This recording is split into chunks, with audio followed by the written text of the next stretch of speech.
It's very refreshing to see people from the older generation speaking out on this, because a lot of times it feels like the older people are just like, oh, millennials and Gen Z are so lazy they don't want to work for anything. Like, no, we're a very motivated, a very ambitious generation of people, but it's just like this system is extremely fucked. There's no other way to put it. It's extremely fucked. We're not being put in a position where we can have a prosperous future or a wealthy future because of the position we're in now.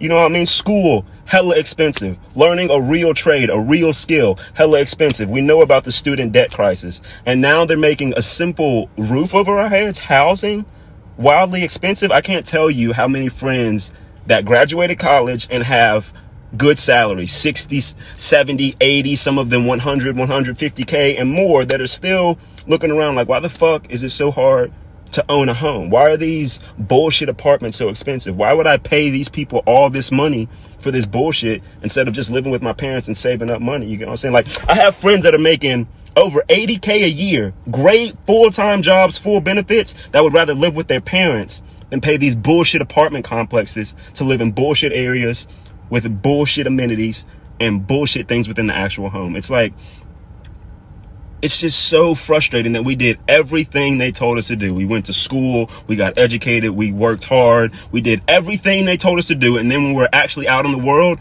they want to charge us $1,800 for a 1-bedroom apartment that really ain't shit. And then when they talk about, oh, the future is going to be great for you, you just got to work hard and stay down. How?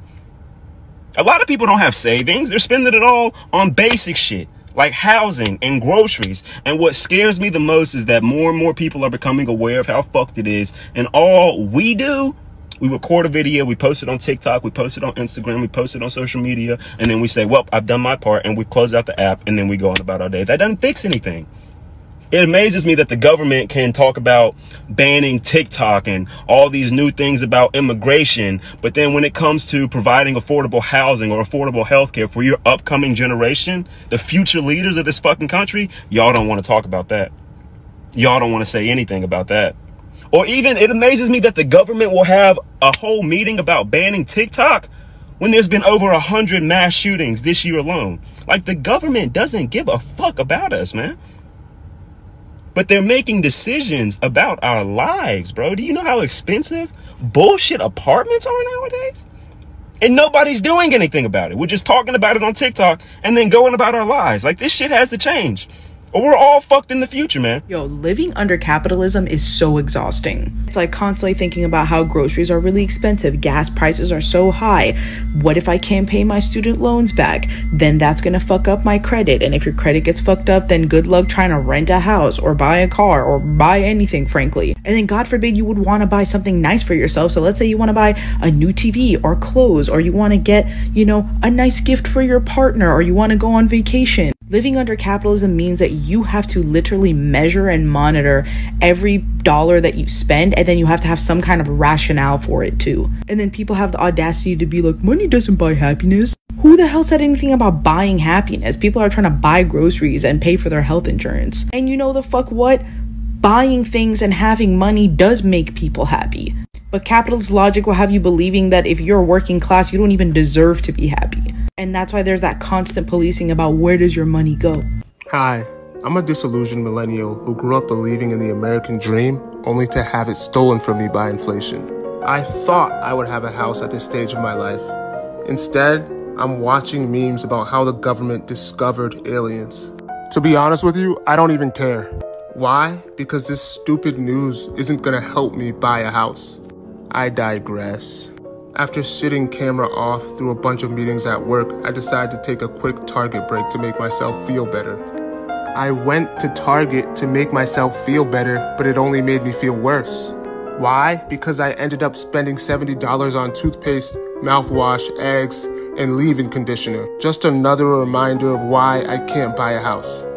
I decided to end the day binge watching Succession to disassociate from my miserable life. And forget the fact that I still owe Biden my student loans. People are going through a lot in the UK right now. It's not even a joke.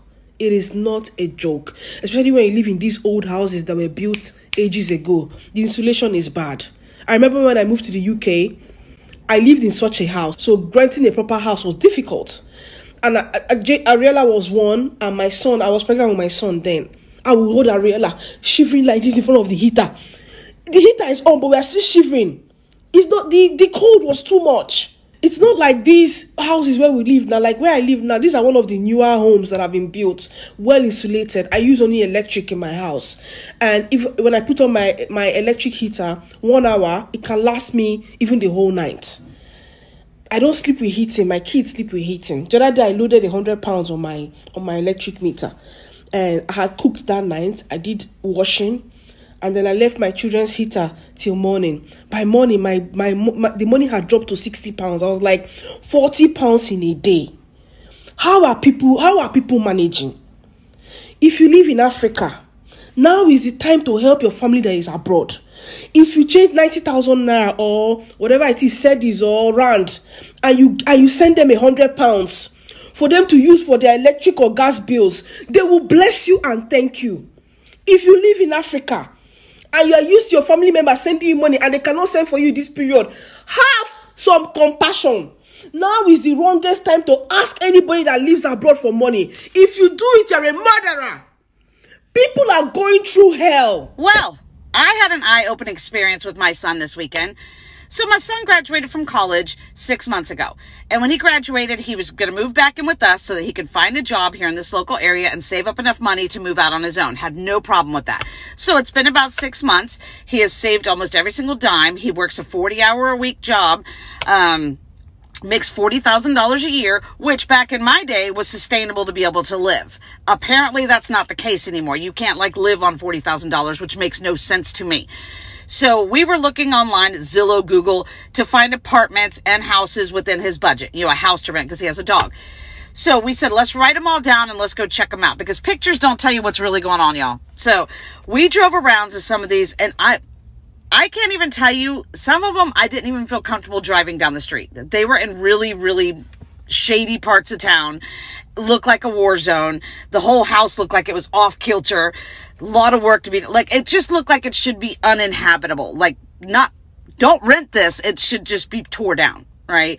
And then when we went to apartments, these apartments that were within his price range, and when I say price range, they were still going for $800 a month. These $800 a month apartments, I didn't feel comfortable with him living in these apartments. When I say those two look like they should have just been torn the hell down, they should have been.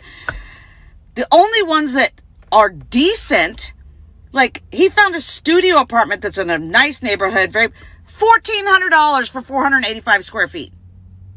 That is more than my mortgage, right?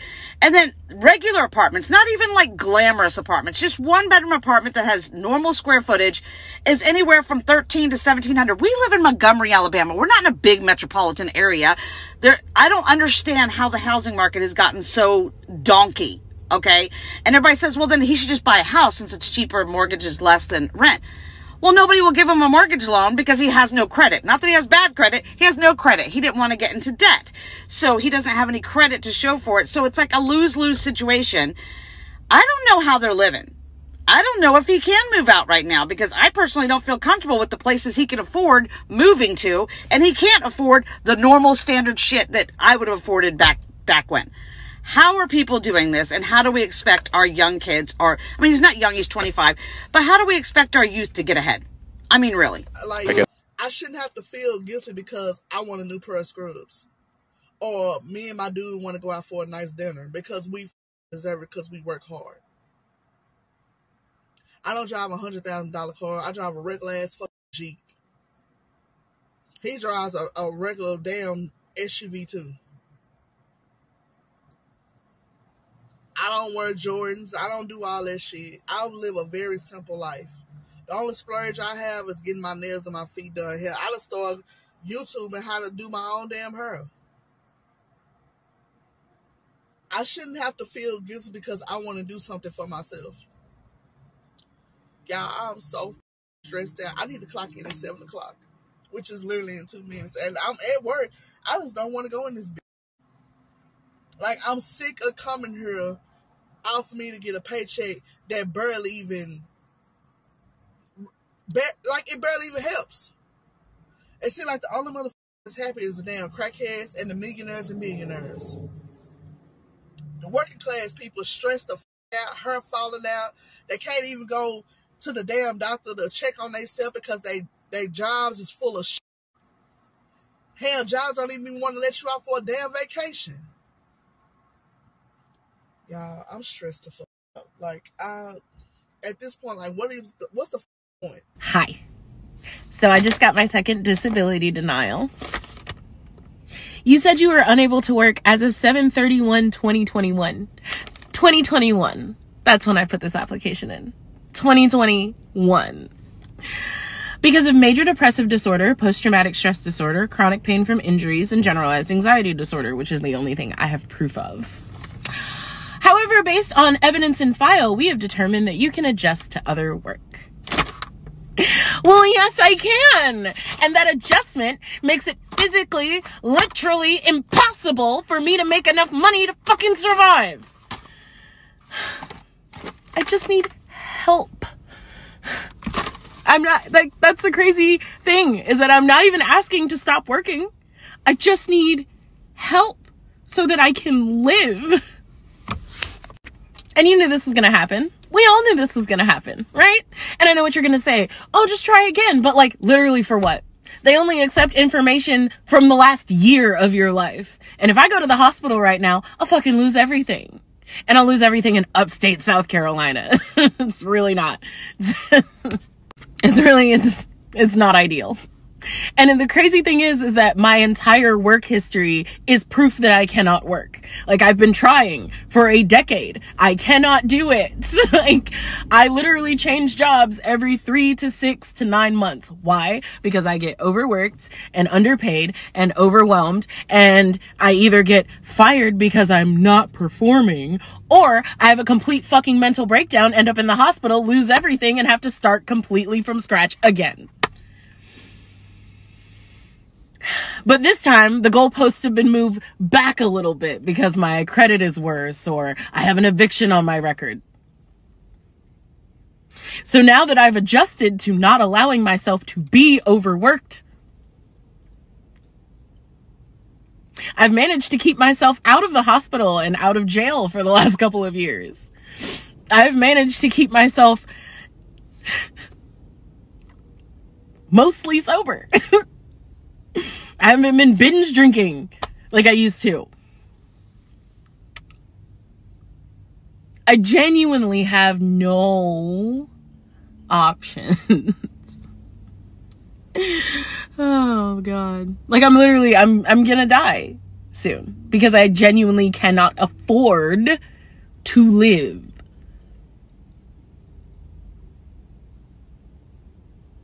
Like, when I say I'm gonna die soon, it's not because I'm gonna do it. It's because this fucking system is. The American dream is dead, and that's it. It's this kind of home that used to be the end goal for so many people just like me. But now these homes are selling for $655,000. But there's a whole generation that used to be able to buy something like this on a very modest income. So just like many of you, I was raised by 2 baby boomers who made the American dream happen. This house was listed in April of 2023 for $550 grand. But it sold 2 months later for more than $100,000 over asking. But baby boomers, just like my parents, were able to buy this house for just under $300,000. Now, the 3X rule says you shouldn't spend more than 3 times your household income on your house. So boomers would have only needed a $98,000 household income to buy this home in 2002. Per person, that's $49,000. Now, although that is slightly above average, it's not at all what we have to go through. For millennials to buy this house, you'll need a combined income of $218,000. So each individual will need to earn an income of $109,000. That is more than twice. I have a question. How are people making it and living it nowadays? I know I'm not the only one in this boat, but like, I'm scared. I'm really starting to worry. All my credit cards are maxed out. I haven't made a payment on my credit cards in months because I have no money to do it. My savings is exhausted. There's nothing in there. Gas overnight has gone up 16 cents where I live. It is now $4.15 a gallon. I just want to know, what are people doing? Because this is getting really scary. I can't buy groceries. My electric bill is $400 a month. My house payment has gone up. $100 or $150 a month. I don't know what they expect people to do, but here we are giving billions of dollars to Ukraine and paying for Hunter Biden's fucking trial and all this bullshit the taxpayers have to pay, but we cannot live. I mean, people are going to lose everything. They really are. Like, I'm scared. I can't sleep at night because I'm worrying about how I'm going to pay something. I can't even feed my kids. I mean, this is getting really, really scary. And I know I'm not the only one in this situation. I know there's millions of other people, but I mean, I'm scared. I've not been this scared in a long time. Like, I feel like I'm going to lose everything. And no matter how much I work, I literally donate plasma to make money, and it's still not enough. I don't know. I just don't know what to do anymore.